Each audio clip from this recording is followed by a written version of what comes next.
Welcome to Community Unity Now. Trudy Leong, our co-host, can't be with us today because she had some work obligations. It's great she got the full-time job. We have with us our guest, Jeannette Hoyt, Executive Director of CCAM Research Partners. Welcome, Jeannette. Thank you for asking me to be here today. Jeannette and I have been speaking about many different subjects, but what would you like to highlight today? Well, we have a new show coming to town on Chicago's southwest side. It's called PsiQuantum. And it's really the third time that we've attempted to have this show come in various iterations. And I've been trying to research to see what makes this time, we hope, maybe, the golden charm time, the time that it actually works. So we're talking about the PsiQuantum Computing Center, and they're going to have to use water from our lake for the cooling element, probably with some other chemicals or some other stuff. And we don't know after it's done if that's going to be clean water or how they're going to try to clean it as well. So there are some issues with the PsiQuantum. Yeah, I've not even touched on that. My three areas of investigation have been, why is it going to work this time when it didn't work the other two previous times? So Let's start with that. okay, The other two previous times. were 2004, McCafferty and U.S. Steel. And excuse me, did I say that right? McCaffery, yeah, I did. McCaffery owns this plot of land now that used to belong to U.S. Steel, and they collaborated with U.S. Steel to do a Chicago lakeside development project. And it got stuck when it came to the soil that was going to be the home to the new development. This is interesting because the EPA in 1979 had released a no further remediation letter. I'm checking out my abbreviations here, NFR, no further remediation letter. And yet the soil was not safe for things to be built upon or for anything to live in. And this became the main issue that shut down that project. And I can give you quotations from that if you're interested. So the no remediation letter, does that mean that no more remediation needed, no remediation needed, or does that mean remediation is needed? No further remediation, NFR.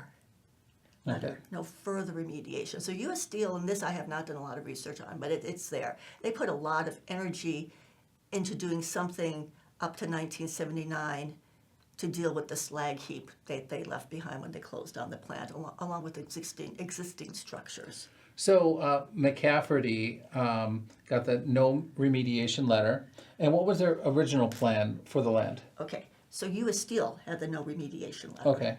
And they were going to do something called lakeside development, which was going to be home housing more or less.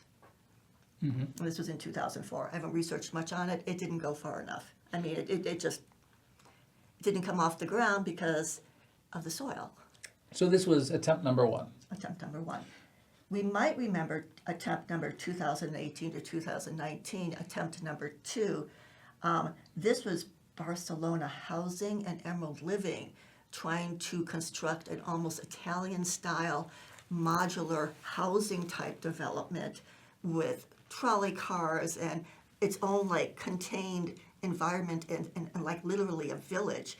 And it used to be, the plans for it used to be housed in a trailer, I think at this, because I went and visited, I was so excited about this. It might have been about 84th Street and Lakeshore Drive in that area, 81st Street. And it showed models of everything that it just looked gorgeous. And it also showed a silhouette of President and Mrs. Obama walking with their backsides to us through this development, an artist rendering of it. And that was kind of neat. It's like, oh my God, we're going to have this thing that's been, is being endorsed by our president. And yeah. And so this beautiful Italian gated community with trolley cars didn't work. This was attempt number two. the soil. Tell us about the soil. Oh golly.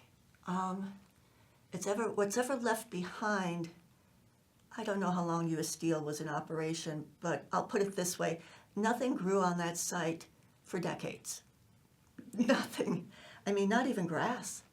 It was anything left over from steel, from smelting.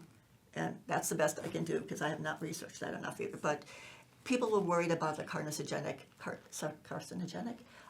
perhaps attributes of even being close to that soil. Nobody would walk on the site. When I first came to Chicago, I would visit friends in Indiana, and even though the steel plant was shut down, there was still flames leaping up through it. I don't know what was on fire, but... Okay. So we have this portion of land that needs remediation. Yes, and McCaffrey owns it. Okay, so what are they going to do with this land now? Well, we need PsiQuantum Computing Center, right? So it'll be about 440 acres. The PsiQuantum part will be about a little over 100 acres. And we've got the same problem again. Okay, so this land is not good for growing It's not safe. plants. It's actually just plain not safe. It's not safe for housing.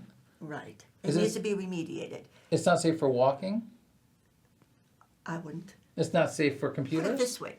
The Chicago Park District wouldn't, because they bought 16 acres of this land, I believe from McCaffrey. I'm not quite sure if they bought it from U.S. Steel or from McCaffrey, but it is theirs, and it's the original U.S. Steel site. 16 acres is called Steelworkers Park. They also bought 40 acres, and that's called Park 566. And I've been to Steelworkers Park. There's things growing.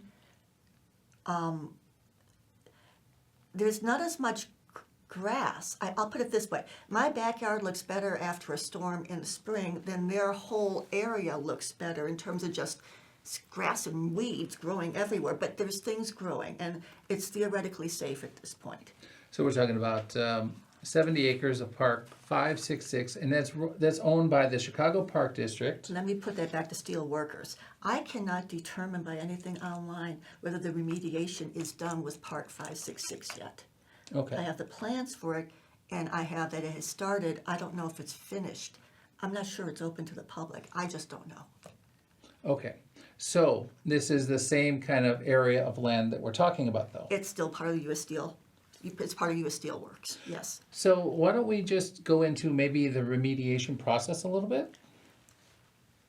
Okay. Excuse me, I've got to find notes. So,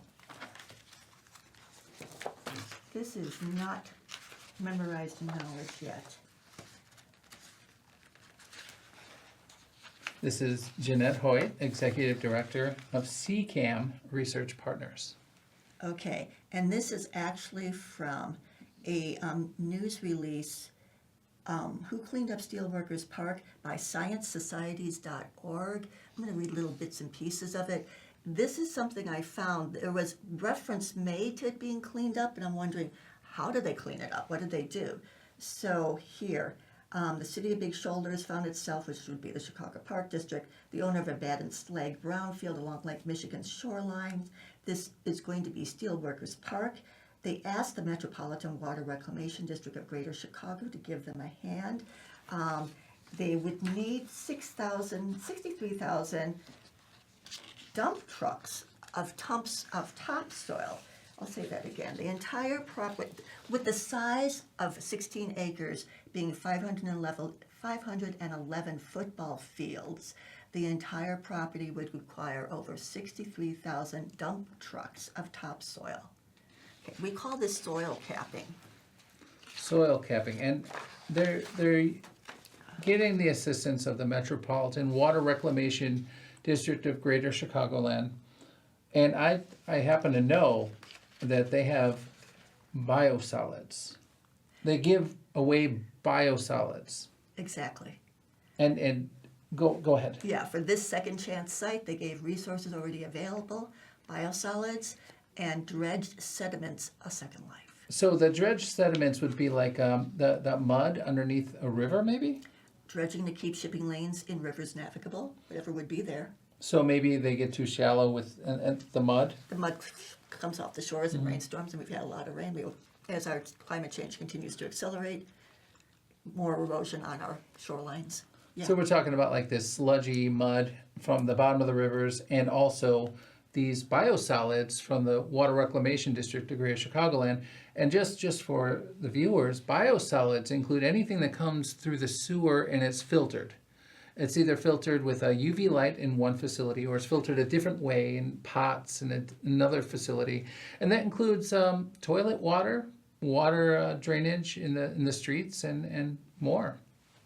Because the problem with only using the dredging materials, the dredging soil, the soil that they repurposed from dredging, is that it had poor structure and it lacked nourishment, and it was hard as a rock and dry and crusty, Okay. literally. So yeah, so they mix the biosolids with it to give it a chance of sticking in place and providing what they needed to cover this other thing and for it to stay permanently there. So this is part of the remediation process, and this will go over that bad soil that nobody can do anything with, but it's poop soil and river soil. Well, it's better than Steelworkers Park soil. Okay. Yeah, and they're saying in this situation the plan worked. The research team mixed different proportions of biosolids and sediments on 8 test plots for 4 years. They grew Illinois top 4 turf blends to determine what would have the best long-term success of living there. Since the site was close to Lake Michigan, the team was also careful to measure water quality too. So they were giving this an honest try. The use of biosolids increased the soil's ability to absorb and to retain water. We had a lot of them since they were coming from the Water Reclamation District, our Chicago Reclamation District. So my question is, 63,000 trucks to cover 511 football fields worth of property of some sort. Does the 63,000 trucks, is that biosolids alone, or is it biosolids plus sediment?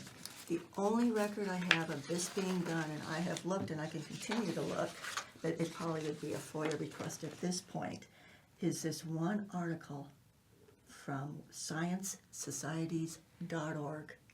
There are only people reporting on it, and they were just so excited by this. But nobody in the Chicagoland reported on this that I could find.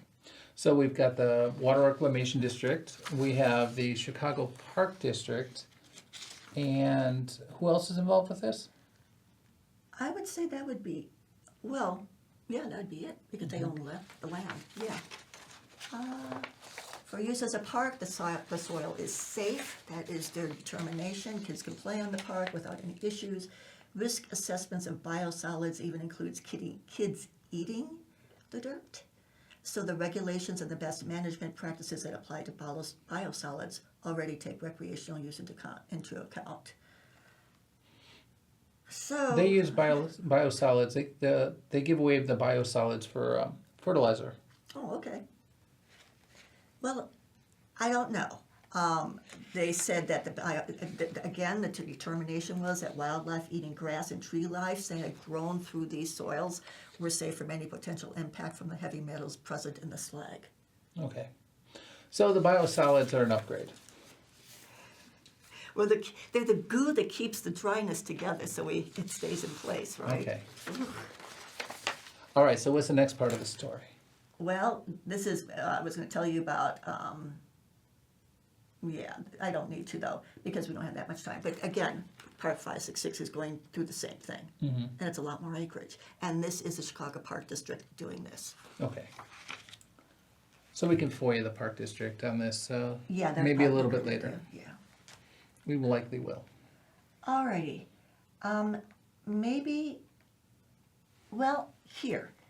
Let's see if this is worth talking about a little bit, because PsiQuantum, if anybody's keeping up with this, I wonder if you've heard any acknowledgement from anybody that that park is going to need to be soil capped. And in response, Related Midwest has pledged to do further remediation, and this is going to lead us to our other thing where basically the EPA is urging the IEPA to do something, and the IEPA is not interested in doing it. IEPA, Illinois Environmental Protection. Agency, exactly. Agency. But back to the soil. Related Midwest has pledged to do further remediation. The key word is that it's a process, said Ann Thompson, the company's executive vice president of architecture and design. It's never we're done. We know it's a clean site. Well, I hope it is someday. As you work across the site, we may find things that need to deal with, that we need to deal with. There may be more money we need to spend or remediate something that may slow the schedule down. Lecter, Eli Lecter, landscape architect and associate principal with PsiQuantum Facilities, and he's their facilities designer, says that this will entail making PsiQuantum on this site, will entail capping surface soil across the site. And I'm reading from what? Bloomberg City Labs. Okay, so we've got the capping. So they're admitting it, and Okay. they don't often. And I can't imagine what this is going to cost them. And I don't know if they get to use water reclamation biosolids again. Mm-hmm. We seems to be absolutely no planning involved. Okay, so tell us about PsiQuantum Computing Center. Well, that I hardly know anything about. Oh. I'm only interested in whether or not it's going to be safe for us to be on it, whether it's going to be it's safe for. If it's going to be, you've got me in an environmental sense, and I care about public health. I have a master's in public health. I'm not too well. I barely know this. I know that it's be running at very, very high temperatures. That's going to require cooling of some sort. I know that's why PsiQuantum wanted to be next to Lake Michigan. I know that in Australia, where PsiQuantum is doing another installation, it's come to a halt because of difficulties, possibly with the cooling systems, and they picked Australia because, like, it's surrounded by water. And from what I understand, Australia is the fastest, and our PsiQuantum, if it should be built, would be the second fastest in the entire world. Well, theirs is not being built, and they have a whole lot of soil capping to do. And it took 16 acres for 4 years. So what I was going to tell you about, again, talking about something in more of a, I wanted to tell you about the fight between the EPA and the IPA, if you Okay. like. Yeah. And that's very interesting. The IPA versus the EPA. Exactly. Many times with these different teardowns, like the North Shore School, which is also known as the Little Red Schoolhouse at the eastern end of Chase Avenue and Rogers Park, they tore it down, and we called in the EPA because they weren't using the hose. And all of this asbestos, lead dust was coming out all over our neighborhood. So that's what the IEPA does. They come out and they investigate these things. They hold up those projects. We were trying to save the Little Red Schoolhouse, and it didn't happen. But go on. Okay, cool. Were they also involved when a building literally collapsed in Little Village? I think it was Little Village, when something just, it was older, had been there for a while. It came down, and there was. They're involved in all kinds of things like that. So I'm finding a quotation from a letter from the EPA to the IEPA in 3 sources that I think are probably reputable. Maybe you wouldn't think the Hyde Park Herald is reputable, but they really are. It's also coming from the Chicago Tribune. It's coming from Bloomberg City Labs, and it's coming from Bloomberg, period. And it's the same quotation, so somebody's got the letter, and I can't find it, and it's always the same quotation. A 2003 letter from the federal EPA to the IEPA recommended the site, meaning all of Steelworks, for the state's EPA's, for the Illinois state's EPA's Superfund remedial program. As you go into southern Indiana, there's other steel mills that are a part of this program now. And it's funded by the federal government. I hope it will still be. Due to the potential magnitude of the contaminated sediment and the potential high cost of sediment cleanup, IEPA did not respond to messages at each of these papers or news outlets asked in regards to their questions about the need for additional remediation according to the EPA. But I did find a response. from the IEPA.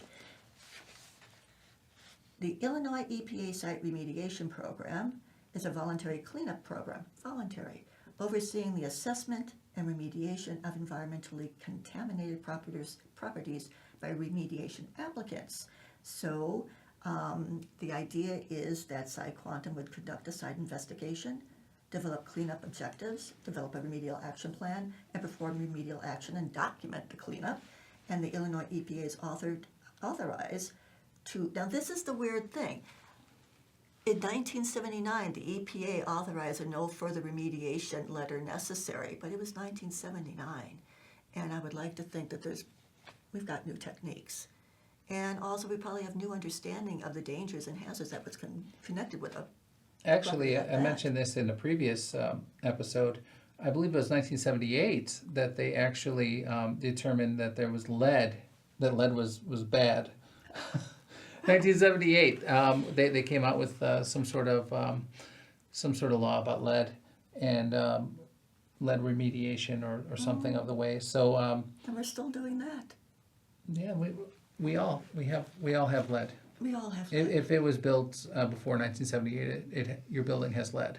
Yeah, and and it doesn't matter if it was built later. If you have water pipes that are in Chicago that are made of lead, and your building was built in 2005, like one of my condos was, it had lead pipes too. And if you do have lead poisoning, it can do a lot of damage to you. But there's no way to tell unless you get a lead poisoning test. And it affects children more than adults. It does. It does. And I learned this information from the Chicago Department of Public Health. I went to their lead poisoning summit at, I believe it was Malcolm X College. Oh, wow, that would make sense. Okay. So even though the Illinois EPA had authorized a no further remediation letter, they would like the Illinois EPA to look at this situation again. And the Illinois EPA is saying they're authorized to issue a no further remediation letter once a remediation applicant demonstrates that site investigation and remediation has been completed in accordance with the state cleanup standards set out in 35 Illinois Admin Code 742. So we're in this weird situation where this site is skating along right now.